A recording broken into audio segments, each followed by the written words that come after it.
सोचिए अगर भुवन बाम ने वाइन्स की जगह एजुकेशन चैनल खोला होता, ध्रुव राठी ने एजुकेशन की जगह टेक का चैनल खोला होता और टेक्निकल गुरुजी ने वाइन्स का चैनल बनाया होता, क्या लगता है आज ये लोग उतने सक्सेसफुल हो पाते जितना ये लोग आज है? ऑब्वियस आंसर है नहीं। लेकिन ये सारे आज दुनिया के सबसे बड़े क्रिएटर्स में काउंट होते हैं क्योंकि इन्होंने अपने लिए सही नीश चूज की थी। पर आप लोग पूरी तरह से कंफ्यूज है कि मैं क्या नीश चूज करूं, क्या ट्रेंडिंग नीश में जाऊं या फिर जहां पैसा ज्यादा मिल रहा है वहां पे जाऊं, या फिर मुझे जो आता है वो करूं, और अगर मुझे कुछ नहीं आता तो मैं क्या करूं? आज की वीडियो में मैं आपको यही बताने वाला हूं कि अपनी नीश किस तरह चूज करनी है जो कि आपको एक्चुअल में सक्सेसफुल बनाएगी।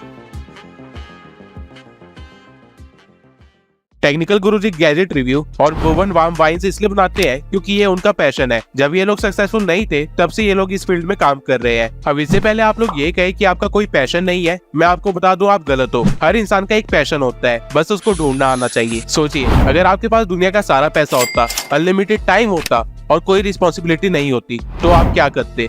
आपका जो भी आंसर है वही आपका रियल इंटरेस्ट है। और अगर आपके पास कोई आंसर नहीं है तो ये देखिए कि आप खाली टाइम में क्या करते हैं, या फिर अपने डेली लाइफ में ऐसा कौन सा काम करते हैं जो सबसे ज्यादा टाइम कंज्यूम करता है। ये चीज मूवी देखना, वॉक पे जाना, ओवर थिंकिंग जैसी छोटी चीजें भी हो सकती है, और यही चीजें आपके सक्सेस की चाबी भी हो सकती है। आज के टाइम पे हर चीज पे कंटेंट बनाया जा सकता है और उसे मोनेटाइज भी किया जा सकता है। अब आपका जो भी पैशन, इंटरेस्ट या हॉबी है, आप उसकी एक लिस्ट बना लीजिए। अगर ये लिस्ट लंबी है तो कोई प्रॉब्लम की बात नहीं है, बल्कि और भी ज्यादा फायदा है। अब मैंने पैशन ढूंढने पे इतना फोकस क्यों किया है, इसका आंसर मैं लास्ट में दूंगा। तब तक हम चलते हैं अगले पॉइंट पे।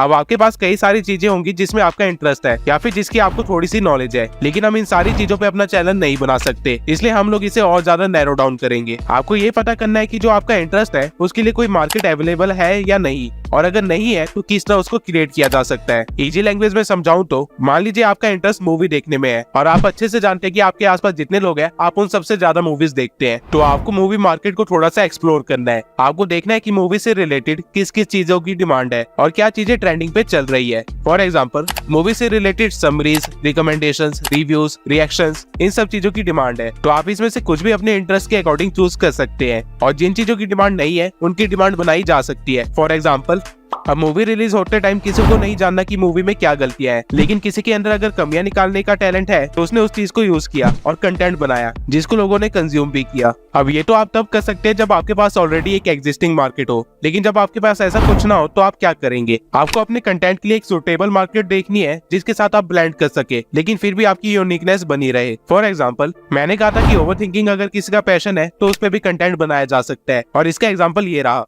Dude, if I weigh 99 pounds and eat a pound of nachos, am I 1% nacho? What? If you drop soap on the floor, is the floor clean or is the soap dirty? Dude, what are you talking about? Apple made a car. Would it still have windows? Alright, I'm going to bed before I get a contact high. आप सबने ऐसी हजारों reel देखी होंगी, लेकिन आपने कभी सोचा कि ये कितना सिंपल एंड स्टिल कितना यूनिक आइडिया है? ठीक इसी तरह हर इंसान के मन में रोज हजारों थॉट्स आते हैं, लेकिन इसने अपने थॉट्स पे कंटेंट बनाया। अब ऑल्दो ये क्वेश्चंस काफी डीप होते हैं और इनके पीछे पूरी एक एक्सप्लेनेशन वीडियो भी बनाई जा सकती है जो कि एजुकेशन मार्केट का हिस्सा बन जाती, लेकिन इस क्रिएटर को पता था कि इसके पास एक्सप्लेनेशन का टैलेंट या पैशन नहीं है, तो इसने अपने कंटेंट को ह्यूमन मार्केट के साथ ब्लेंड कर दिया। अब नॉर्मली जब हम ह्यूमर की बात करते हैं तो दिमाग में सबसे पहले वाइन्स, फनी क्लिप्स, जोक्स, ऐसी चीजें आती है, लेकिन कोई नहीं सोच सकता था कि डीप क्वेश्चंस को भी फनी वे में बनाया जा सकता है, या किसी की ओवर थिंकिंग भी कितनी इंटरेस्टिंग हो सकती है। ठीक इसी तरह आपको अपने हर इंटरेस्ट को अच्छे से एनालाइज करना है और हर मार्केट में अपॉर्चुनिटी देखनी है, और जहाँ पे ये दोनों चीजें मिल जाएंगी वहाँ आप अपने नीश के एक कदम और पास होंगे। अब हर चीज जिसकी मार्केट में डिमांड है जरूरी नहीं कि उसकी वैल्यू भी उतनी हो। नीश डिसाइड करते टाइम मनी हमेशा एक इंपॉर्टेंट फैक्टर रहेगा, लेकिन सिर्फ मनी के बेसिस पे अगर आप नीश डिसाइड करेंगे तो आपका फेल होना गारंटेड है। और रीजंस आपकी वीडियो नहीं होगी बल्कि आपका माइंड होगा, क्योंकि जो चीज आप सिर्फ पैसों के लिए करते हैं उसे आप एज ए जॉब करते हैं, और अगर आपने यूट्यूब को एज ए जॉब किया तो कभी ना कभी आप फ्रस्ट्रेट होकर इसे छोड़ने की कोशिश करेंगे या फिर नीश चेंज करते रह जाएंगे। यूट्यूब एक बिजनेस है ना कि जॉब, और बिजनेस हमेशा वही करना चाहिए जो आता हो, ना कि वो जो दिखने में अच्छा हो। यूट्यूब की हर नीश की वैल्यू अलग है, अगर मैं इनको सीक्वेंस में लगाऊं तो ये कुछ ऐसा बनेगा। अब मार्केट एनालिसिस के बाद आपको ये देखना है कि आप अपनी नीश से कितना जनरेट कर पाएंगे। अब आपको एक एग्जैक्ट नंबर तब तक पता नहीं चलेगा जब तक आपका चैनल मोनेटाइज नहीं हो जाता, लेकिन आप एक अप्रॉक्स लेके चल सकते हैं जहाँ पे आप इस लिस्ट की मदद से और स्पॉन्सरशिप को ऐड करके खुद की एक लिस्ट तैयार कर सकते हैं। फॉर एग्जाम्पल एनिमेशन नीश में व्यूज तो बहुत आते हैं, लेकिन यूट्यूब से पैसे बहुत कम मिलते हैं, पर इसकी स्पॉन्सरशिप में और कंटेंट क्रिएशन के वर्क में लाखों जनरेट किए जा सकते हैं। वहीं फाइनेंस में व्यूज तो कम आते हैं, लेकिन यूट्यूब से पैसे बहुत ज्यादा मिलते हैं और स्पॉन्सरशिप भी बहुत ज्यादा मिलती है। और ठीक इसी तरह टेक नीश में व्यूज मॉडरेट होते हैं और पैसे भी ठीक ठाक मिलते हैं और स्पॉन्सरशिप कम मिलते हैं।